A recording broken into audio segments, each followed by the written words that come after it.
시진핑 집권 3기 출범과 함께 중국 경제가 급속히 침몰하고 있습니다. 하지만 시진핑 주석은 경제보다는 체제 강화에 열을 올리고 있는 모습입니다. 시진핑은 전쟁을 일으켜 경제를 전시 통제 체제로 가져가면 경제 전체의 붕괴를 막을 수 있을 것이라고 생각하는 듯 보였습니다. 그리고 제로 감염자 정책은 그 예행 연습처럼 보였습니다. 자세한 내용 전해드리겠습니다. 지난 10월에 열린 중국 공산당 전국 대표 대회에서 시진핑 주석은 권력 투쟁에서 압도적인 승리를 거뒀습니다. 반대 세력인 공천당파를 당 중앙에서 몰아낸 뒤 최고 지도부인 정치국 상무위원회를 자신의 측근으로 굳히는 데 성공했습니다.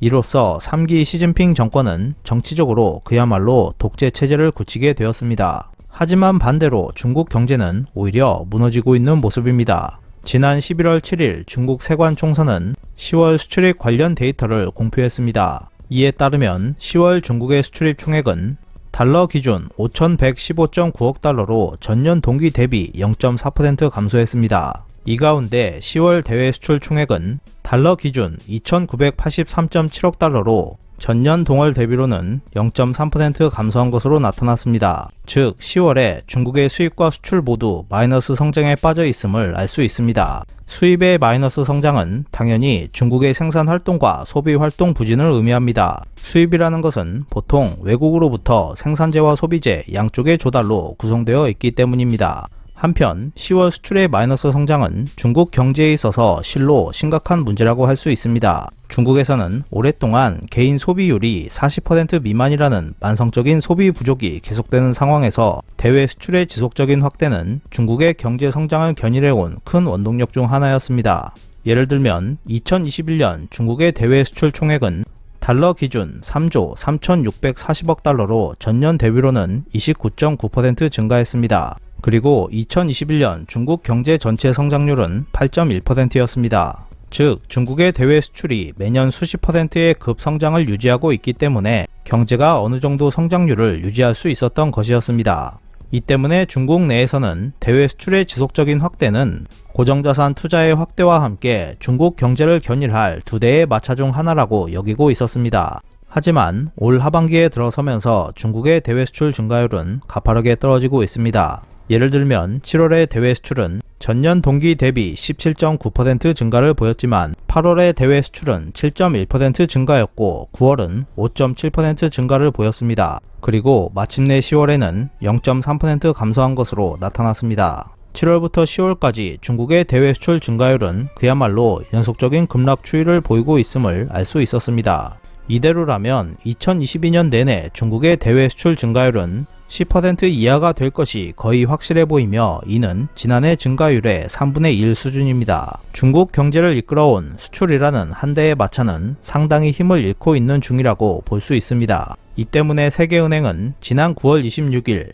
2022년 중국의 실질 국내 총생산 성장률이 2.8%로 전년 8.1%보다 크게 둔화될 것이라고 전망했습니다. 하지만 사실 중국 경제의 발목을 잡고 있는 것은 수출만이 아니었습니다. 소비의 절망적 침체 또한 경제의 토대를 뿌리째 뒤흔들고 있었습니다. 11월 15일 중국 국가통계국이 발표한 바에 따르면 올해 10월 전국 사회소비재 소매 총액은 4조 271억 위안으로 전년 동기 대비로는 0.5% 감소했습니다. 그리고 1월에서 10월 기간 사회소비재 소매 총액은 36조 575억 위안으로 전년 동기 대비로는 0.6% 증가하는 데 그쳤습니다. 이로써 올해 전체 증가율은 1% 이하가 될 것으로 전망되고 있습니다. 반면 지난해 2021년 사회소비재 소매 총액은 44조 823억 위안으로 전년 대비로는 12.5% 증가를 보였습니다. 그런데 올해는 1% 이하를 기록할 것이므로 거의 절벽 수준의 급락이라고 할 수 있고 중국의 소비 증가세는 완전히 멈췄다고 볼 수 있습니다.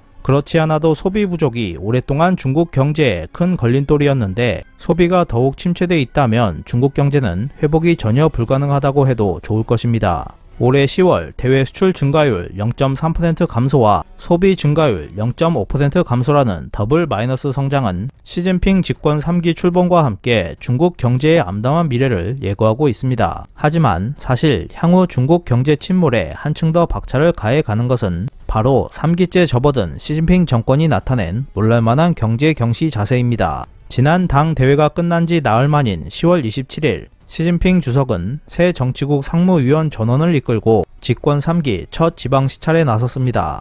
그 시찰지는 산시성 예안시로 중국 공산당이 정권을 잡기 전 오랜 본거지로 삼았던 곳이었습니다. 시 주석은 최고 지도부 멤버들을 향해 혁명 정신의 대명사가 된 예안 정신을 크게 말하고 그 정신을 계승할 것을 당부했습니다. 중국 경제가 심각한 상황에 빠지고 사회 문제도 산적해 있었지만 시진핑은 정책 방침을 분명하게 보여주는 것에는 전혀 관심이 없었습니다. 시진핑에게 가장 큰 관심사는 혁명 정신을 어떻게 계승할 것인가 하는 바로 이데올로기적인 문제였습니다. 이데올로기 최우선은 시진핑의 일관된 정치적 자세였습니다. 전당대회 이후 시진핑이 단행한 일련의 중요 인사도 그의 정치 지향을 강하게 반영하고 있습니다. 주석 측근인 리창과 딩쉐샹은 당 최고 지도부인 정치국 상무위원회로 승진했으며 내년 3월 전대인에서는 각각 국무원 차기 총리와 차기 최대 부총리로 취임할 예정입니다. 하지만 이들은 오랜 기간 공산당에서 경력을 쌓은 간부일 뿐 국가경제 운영이나 민생 관리에 관여한 실적은 없고 중앙정부에서 일한 경험도 없습니다. 이런 사람들이 내년 3월부터 갑자기 중국이라는 강대국의 경제 운영 중책을 맡게 됩니다. 이들이 침몰하는 중국 경제를 살릴 것이라고는 믿기 어려울 것입니다. 물론 시진핑 주석은 이런 일에 전혀 신경 쓰지 않을 것입니다.